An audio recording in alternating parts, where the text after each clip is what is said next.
the jury, find the defendant, Kyle H. Rittenhouse, not guilty. I stand by what the jury has concluded. The jury system works, and we have to abide by it. We, the jury, find the defendant, Travis McMichael, guilty. The jury system works in this country, and when you present the truth to people and they can see it, they will do the right thing. After two high-profile cases involving racial violence captured national and global attention, there are growing questions and concerns about racial bias in America's criminal justice system.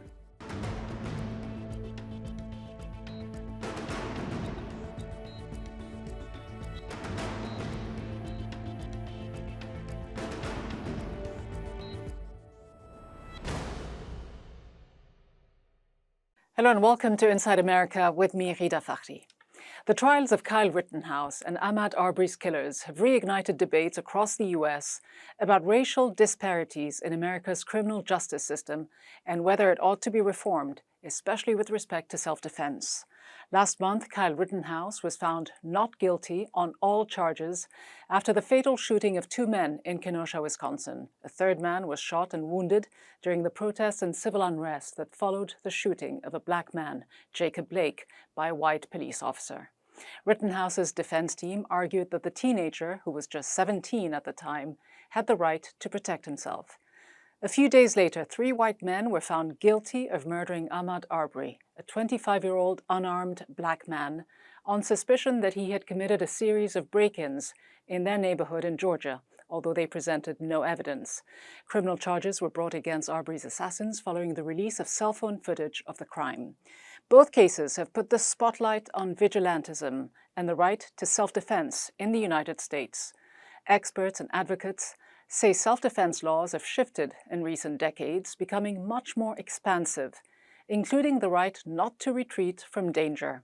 At least 27 states have passed since the early 1990s Stand Your Ground laws, according to the Southern Poverty Law Center, which says these laws, quote, remove the traditional obligation to de-escalate a confrontation and avoid using lethal force in public by stepping away or retreating when it is safe to do so. To discuss these recent criminal cases and the state of the U.S. legal system, I will be joined on the program by Joe Feagin, author of The White Racial Frame, David Bowen, member of the Wisconsin State Assembly, and Dontae Sharpe, who was pardoned just last month after being wrongfully convicted of murder and imprisoned for over 25 years. Joining me now is Joe Feagin, Distinguished Professor of Sociology at Texas A&M University.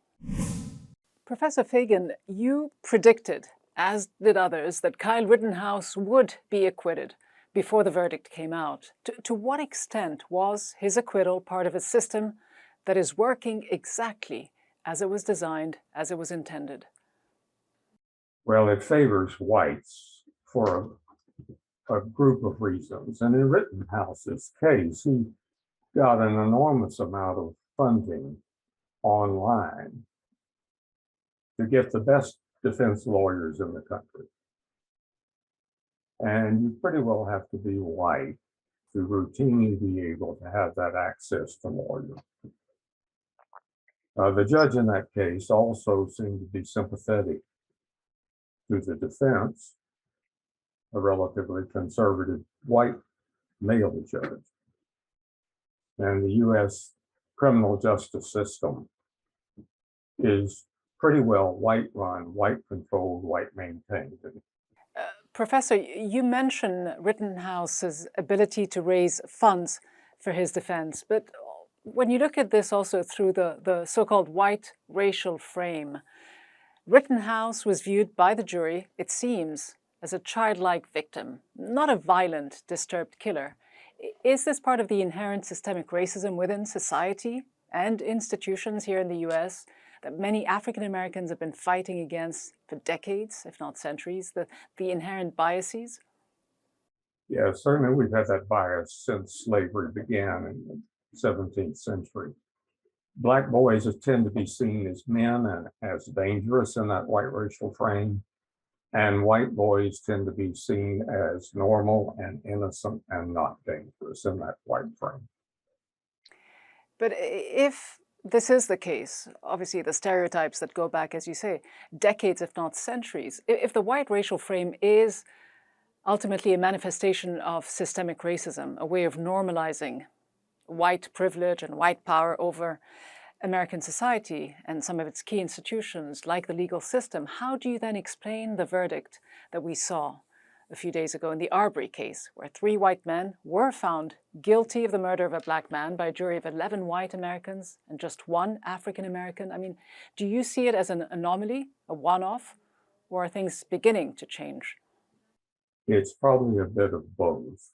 The jury saw a vivid video, and without that vivid video by one of the defendants, I think the verdict probably would have been different.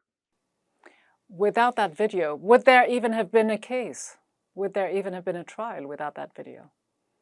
Correct. I think there might not have been a trial without the case. The state, of course, sent in one of their best prosecutors from another county, and she did an excellent job in that case from the video that I saw. And yet, you know, many people on the right here in the US tend to argue that race had nothing to do with the Rittenhouse case. Here was a white man, they say, shooting 3 other white men. If Rittenhouse had been a black teenager traveling from his home in Illinois to Wisconsin, armed with an assault-style rifle, willfully inserting himself into a very dangerous situation, would he have been able to claim self-defense, let alone convince the jury of his right to self-defense? No, and he would not even gotten to the incident of confrontations with some of the demonstrators. The police would have picked him up immediately. You know, there have been dozens of cases of white police encounters with black men, and I've never seen one that would have turned out the way it did with Rittenhouse. And just a few years ago, you had the fatal police shooting of a 12-year-old black boy, Tamir Rice, who was shot and killed for playing with what turned out to be a toy gun. Again, if we go back to the white racial frame and the presumptions of innocence and guilt based on race, black children are often seen and portrayed as threatening adults, not being given the benefit of the doubt that others within the white community might get. Far less often than white boys and young men get the benefit of the doubt. And we've had a number of cases across the US in the last couple of years that demonstrated that. Whites have even gotten away with pointing guns at police officers and ended up not getting hurt. One of the key things about the white frame is it's not only stereotyping people of color, but it stereotypes whites as virtuous and superior and central in all ways. The center of the white frame accents white virtuousness in intelligence, work ethic, civilization, IQ. So the center of the frame is accenting white virtue. That's why white boys and men almost always get the benefit of the doubt. Joe Feagin, author of The White Racial Frame, Distinguished Professor of Sociology at Texas A&M University. Thank you so much for joining me. Thank you.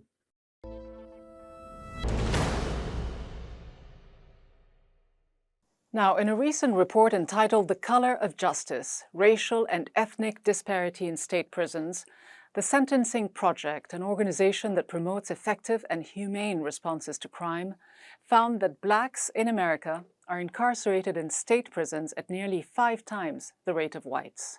Nationally, 1 in 81 black adults in the US is serving time in state prison. Wisconsin leads the nation in black imprisonment rates, with 1 in every 36 blacks in prison. In 12 states, more than half the prison population is black. That includes Alabama, Delaware, Georgia, North and South Carolina.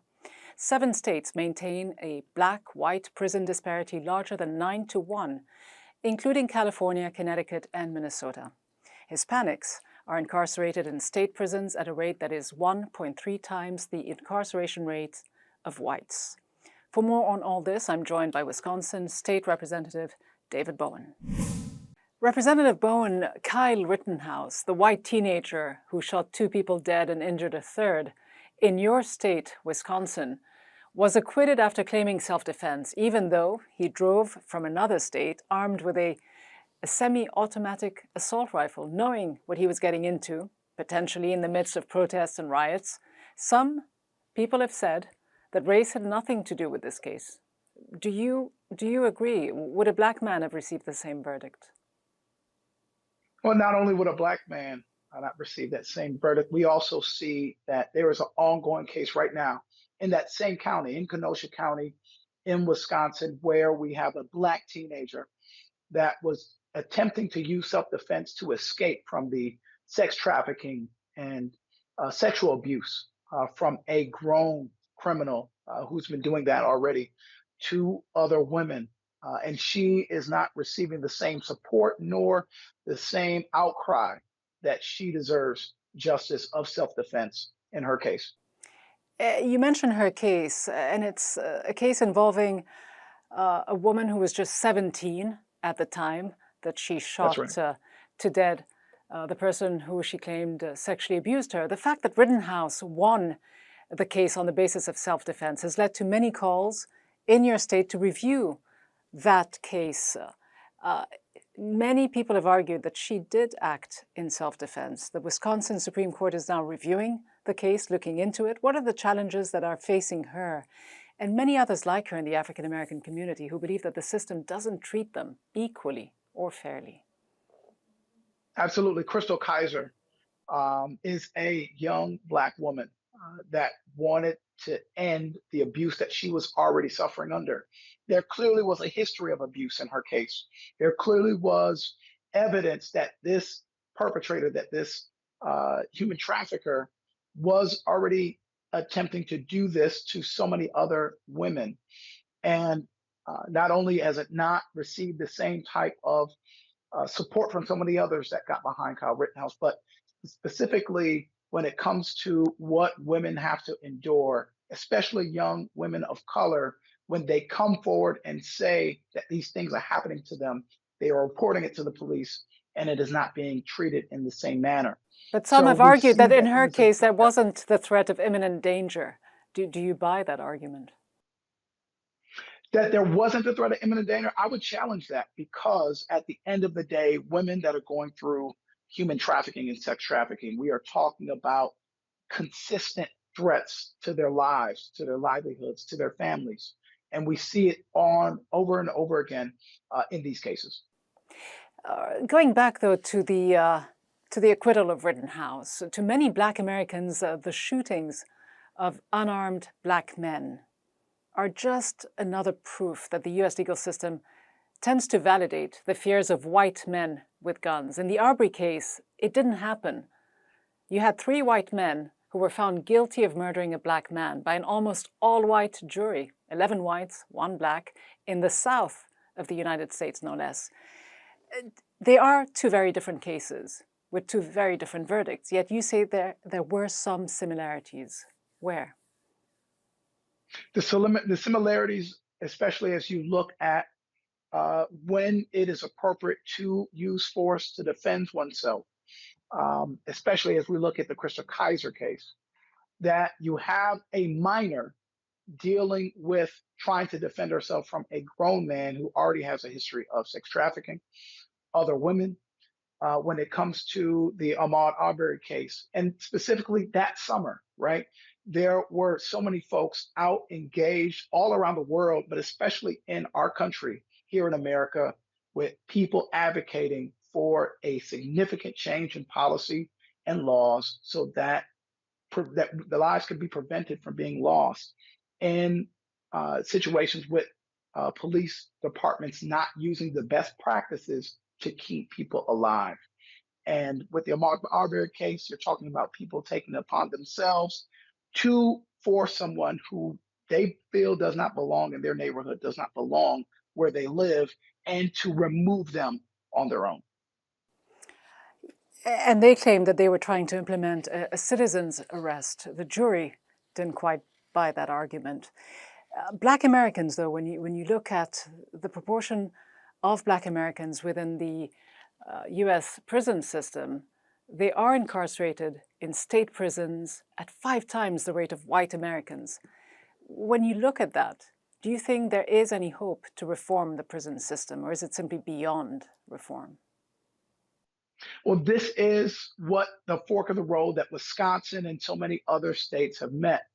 But Wisconsin in particular, where I serve in elected leadership, where I am trying to make the case that we have a chance to turn a new page and to put our state on track to reduce our spending on incarceration and criminalizing communities of color, where we have a chance to double down our investments into local communities that need the assistance in supporting their infrastructure, their services, their programs, and supporting families, and that we can actually put ourselves on a new trajectory to prosperity for all people.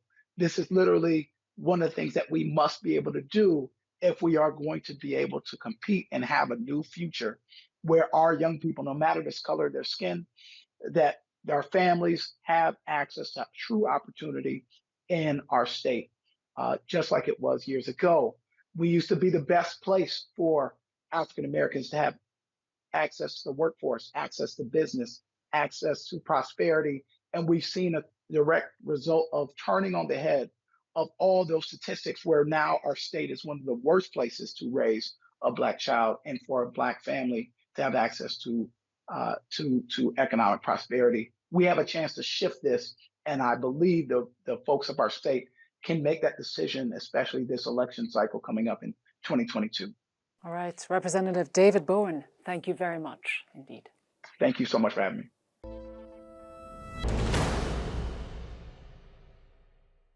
After serving 26 years in prison for a murder he did not commit, Dontae Sharpe has finally been granted a full pardon by the governor of his state, North Carolina. While he was convicted of first-degree murder in 1994, there was never any evidence to link Dontae Sharpe to the crime. The state had relied on the testimony of a 15-year-old, which was later recanted. It still took over a quarter of a century for Dontae Sharpe to be exonerated and set free. His experience highlights the challenges and the hurdles that he and other wrongfully convicted people here in the US face to regain their freedom and get a full pardon even after being exonerated. Dontae Sharpe joins me now from North Carolina, where he is a fellow with Forward Justice, advocating for criminal justice reform. Dontae Sharpe, there have been many cases involving miscarriages of justice over the last couple of weeks. Not just yours, but also the case of the 2 men wrongfully convicted of killing Malcolm X back in 1966. They spent decades behind bars. There was a case of another man who was freed from prison after serving 43 years for murders he didn't commit, and the list goes on. You were exonerated in 2019 for a murder you did not commit, and yet you were only pardoned last month. What was it like for you to wait so long for your conviction to be overturned and another couple of years to receive a full pardon? Angry, frustrated, upset, disappointed. Yes, ma'am. It was really disappointing to get out, to fight all those years to get exonerated, and then had to get out and fight for my pardon again, the second fight. And how tough, though, was it for you to fight for your pardon, to ask to be pardoned for a crime you never committed? It was hard because I think it should be automatic. You know, once you get exonerated, we have a few states in America that give automatic pardons once you get exonerated by the court, but North Carolina is not one of them. And it was frustrating. I was angry. I really was. I hated it. I said, I shouldn't have to fight for something that should be automatic to me. You know, I earned it. I feel like I earned it. And just going back for a few moments to the murder that you were convicted for, the murder you never committed. You were just 19 when you were arrested for the shooting of a white man in your predominantly Black neighborhood in North Carolina. There was no forensic evidence linking you to the crime. Just a single witness testimony from someone who'd in fact spent a few weeks at a psychiatric hospital and who later recanted her own testimony. To what extent did race relations in the Deep South back in the 1990s weigh heavily into your case, your conviction? How much of a surprise was it for you to have been convicted for something you never committed? Well, it really wasn't a surprise. It was a surprise, but it was not a surprise because, at that time back in 1994, it was a lot of racism in Pitt County and Greenville. It was a lot, and he was a white man in a black neighborhood. With certain places we couldn't go. My mom used to warn us about certain stuff. We couldn't go downtown by ECU College. We used to get, picked on, followed by the police and things like that as little kids. So the racism was high at that time. In how many cases do you think people in fact end up confessing for crimes they didn't do, just to have a little chance at getting out earlier rather than later? Oh, a lot. This country's criminal justice system is built on plea bargaining. They get your lawyers. They try to get your court-appointed lawyers, especially, to get you to take pleas in every case. That's just how our system functions. They get more plea bargaining from guilty and innocent. I just talked to a guy last night that was locked up with me. He had 2 murders, and they dropped one, and they kind of talked him into taking a plea. I just talked to him last night, and he's still struggling with it. So that's what our criminal justice system is built on, is plea bargaining. And the issue of compensation, how important is that for you? In many states, exonerated prisoners are offered $0 in compensation. Some offer $5,000 for each year of imprisonment, capped at $25,000. In your case, just how important is compensation? Compensation is important, but the most important thing was just clearing my family's name, getting that burden of having a murder charge on my back. The compensation is a part that you need, because when you're wrongfully convicted, you get kicked out of prison with nothing. They just put you out. You don't need to get, in North Carolina, you're supposed to get $45 gate check if you do more than 2 years. I didn't get nothing. If I didn't have family and friends, I would have been left dead in the water. But it's important, the compensation, because you don't have nothing when you get out. No kind of help.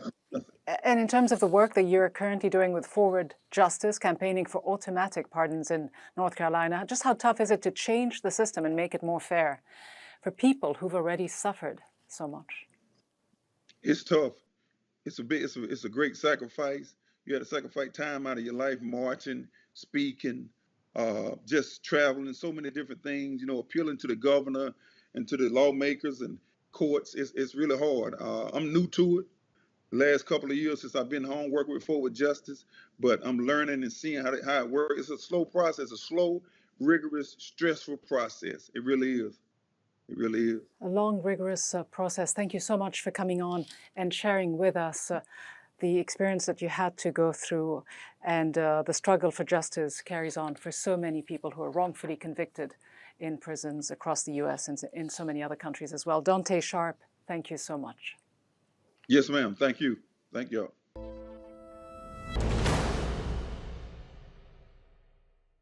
It is an irony that the leader of the free world, the United States of America, would have the largest prison population in the world, over 2 million, while China, with 4 times the population of the US, has 1.7 million people behind bars. But if this grim record were not enough, what makes the US stand out, sadly, is the racial ratios of its prison population. Roughly 12% of the United States population is black, and yet African Americans are incarcerated in state prisons at almost 5 times the rate of white Americans. Do they commit more crimes? Justice is supposed to be colorblind. Well, it is and it isn't. This is when critical race theory comes into play, the study of embedded institutional racial biases in a criminal justice system that end up affecting, not to say targeting, specific communities, first and foremost, Black Americans. In the US, there isn't just one criminal justice system, but as many justice systems as there are states, in addition to a federal penal system. But there's also another US policy that has led the prison population to be so high. Ronald Reagan's so-called war on drugs in the 1980s, fueled by an insatiable demand for cocaine, and which did not stop drug production or trafficking into the US. Far from it. African American communities became victims of drugs and of the war on drugs. And so, in short, these policies, coupled with anti-drug penal laws, have led to a 500% increase in incarcerations over the past 40 years. And 8 times more people in state prisons are incarcerated for drug offenses. Half of all federal prisons inmates are serving time for drug-related crimes. Still, you are much more likely to face a conviction if you're a poor kid caught smoking marijuana in an alley than if you're a white Wall Street banker sniffing cocaine at a fancy party. Or if you're a white defendant claiming self-defense. For sure, justice is not colorblind. That's all from me, Ghida Fakhry, and the entire team here in Washington. Thanks for watching.